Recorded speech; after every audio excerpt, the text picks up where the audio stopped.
to Prudent News. First, a look at the headlines. Curchorem Police Bomb Disposal Squad and Joint Controller Explosives Mumbai defused 22 explosives. Blast a few at Dabal quarry. Explosives were illegally planted 5 months back. Defused.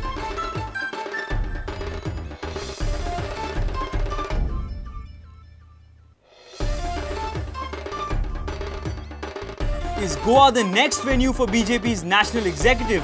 National leader says final decision within 4 days. Local leaders awaiting final orders from the party in Delhi.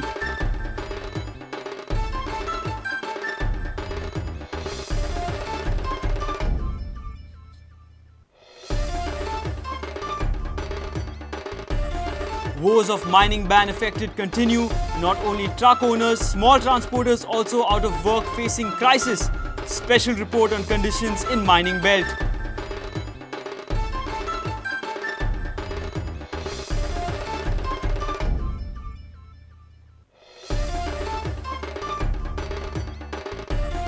Babu Kavlekar's properties in Kerala will be considered a gain from corruption till he proves source of income, says ACB SP Bosco George in Counterpoint.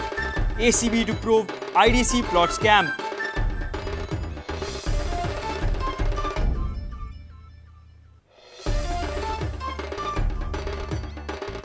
And politicos and voters from Goa busy in Karnataka polls. Chaos, tension struck KDC Panji bus stand on Saturday night. Karnataka voters clashed with ST operators for no transport.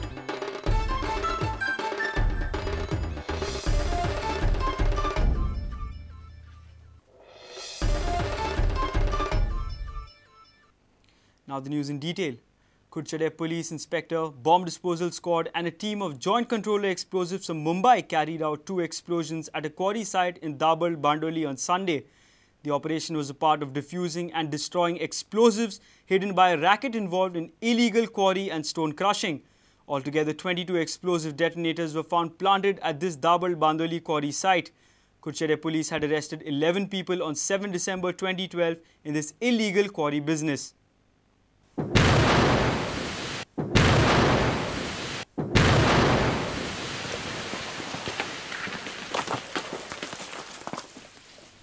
It was a risky job, but inevitable. They had to do it. Curchorem Police along with Bomb Disposal Squad at Verna and Joint Controller Explosive Mumbai were scanning the quarry site at Dabal Bandoli on Sunday. They were here to destroy and defuse 22 explosive detonators illegally planted at this site. Police had arrested 11 people in illegal quarry mining and illegal blasting in December 2012. On Sunday, the police team destroyed 2 explosives and defused remaining ones. PI Siddhant Shirodkar tells us about the risky and adventurous exercise. On 7th 2012, we had booked an offence against 12 people for illegal possession of explosives and using the same for illegal blasting at quarry site. Accordingly, in this case, we had arrested 11 persons.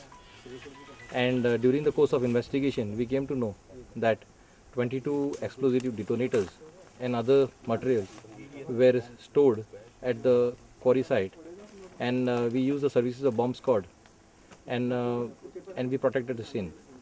Today, after obtaining the orders from the district magistrate, we have diffused and collected the explosives planted at the scene of offence, and we have destroyed some of the explosives points which could not be retrieved, in the presence of the representatives from the Joint Controller Explosives.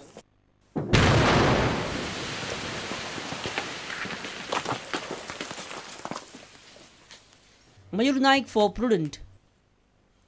BJP may hold its national executive meet in Goa. Party is planning for the high-profile gathering in Goa by the end of this month. Local leaders have confirmed this possibility, but they are not able to confirm the date and venue as final orders are awaited.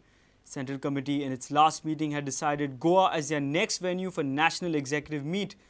Goa BJP leaders are all set and are awaiting the nod from national leaders.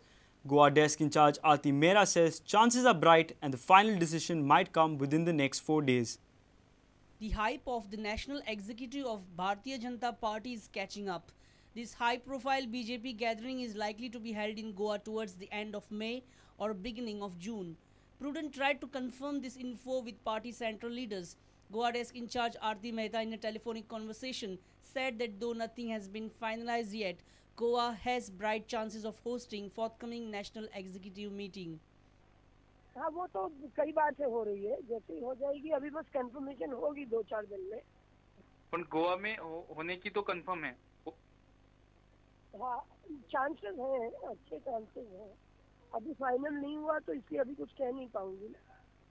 May and June के beginning कभी हो सकती है।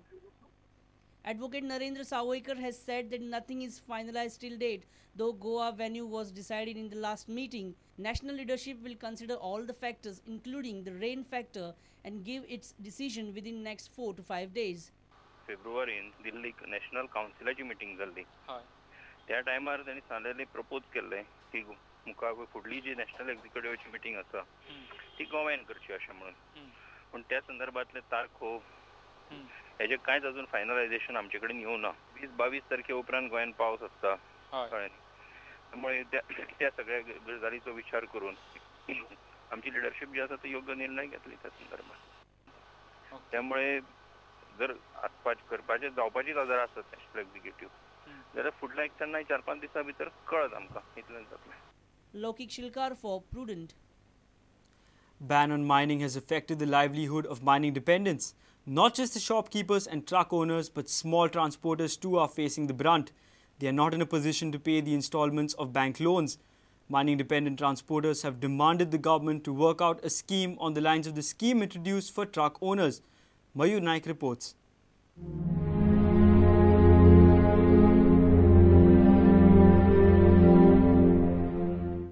एक Bolero घेतली मायनिंगा engage करपा लागून आनी दिसलें की गांवची गाडी प्रेफरन्स आहा म्हणून आयली गाडी घेतली पूण बॅड लक मायनिंग बंद पडलें. Bus provided for transportation of Balwadi children has also been withdrawn by the company. ती मायनिंग कंपनी चलताली आनी ती मायनिंग कंपनी चलता म्हणून आमी एक 7-8 वर्सां जाली बरो धंदो चलता म्हणून आमी नवी गाडी घातिल्ली आनी नवी गाडी घातिल्ली ती आतां कंपनीन सामकी सडनली बंद केली आमची गाडी आनी 8 म्हयने जाले ती आतां गाडी बंद आसा म्हजी. पेमेंट करपाक तेणी स्टॉप केला आनी आतां सगळें बंद पडलेलें आसा.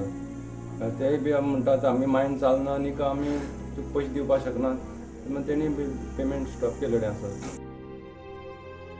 आनीक मायन बंद जाल्ल्याक ज्यो मायनीन जी गाडी दिताली ती गाडी बंद केल्ले कारणान आमच्या भुरग्यांक आमकां हाडपा व्हरपाक खूब प्रॉब्लेम जालो. मायनवाल्यांचे बी भरपूर एक म्हणजे तिडक मारता कारण भुरगीं जी शिकतात त्या भुरग्यांक हाडपा व्हरपा खातीर तेणें गाडी दिल्ली. ती गाडी तेणी जेन्ना तेंची मायनींग 1 वर्सा खातीर बंद जाली तेन्ना धपक्याक तेणें बंद केलें. The rickshaw owners claim that there is no business in mining belt. Their livelihood has come to a standstill. Barrel घालून आमी रिक्षेन तांकां पायताले. रिक्षेन बॅरलान डिझल घालून तांकां हाडो व्हर करताले. तेन्ना आतां मायनींग बंद जाल्यान आमकां ती भाडी बंद जाल्यान. मायन बंद जाली रिक्षा बंद आसत. मायनीर लेबरां डिझला अशी चलताली पूण आतां समती बंद आहा. आतां पयशे कशे बँकी भरप म्हणटा कांय समजना. The mining dependent transporters have demanded government to introduce a scheme and relieve them from loan burden. Reporter Mayur Naik for Prudent. ACB will consider Babu Kavlekar's Kerala property as disproportionate assets until and unless the MLA himself clarifies the source of income of buying these properties worth 5.5 crores. SP of ACB Bosco George cleared this in Prudent's weekly program Counterpoint. SP further said that ACB will investigate the IDC plot scam. Regarding investigating the illegal recruitment scam of erstwhile government, Bosco George has said that no candidate has come forward till now claiming that they had paid money in return of government jobs. Hence, ACB is unable to nab anyone involved in this scam. Kavlekars, you found out some property in Kerala worth some 5 crores of rupees and you have initiated preliminary inquiry into that. Can you just tell us basics of this case? What exactly is this case?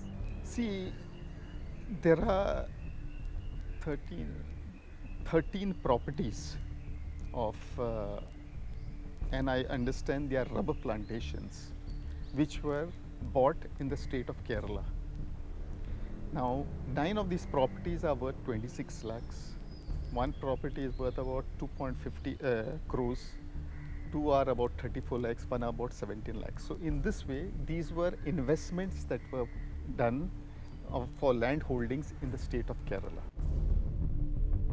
There's nothing wrong in it. And they were and all of them are registered in the name of Mr. Babu Kaulikar. These are not made in the nomination at the time of filing his nomination.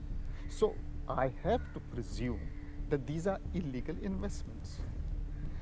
I could have sumo to registered a case under disproportionate assets, but I do believe that we have to give him a chance to appear before the ACB and explain that whether these are his investments or how did he get this money and make these investments. Because till such time, I have to presume that there were kickbacks from during his term as a IDC chairman. All these irregularities we have brought forward we have submitted a report to the government. Now government has to will like to take a call whether, because most of it is, as I would say, is irregularities rather than in the sphere of corruption. Yes. So, and I think government has taken a call in the sense they have scrapped most of the recruitment. We have seen that many of the plots were allotted to the relatives, friends of the members of IDC. So, but then after they say, does it stop us from allotting it to them? See, the question will whether there is a conflict of interest. No, because all decisions are taken by the board. The chairman of the board says it's a decision of the board. It's time for a short break. Stay tuned.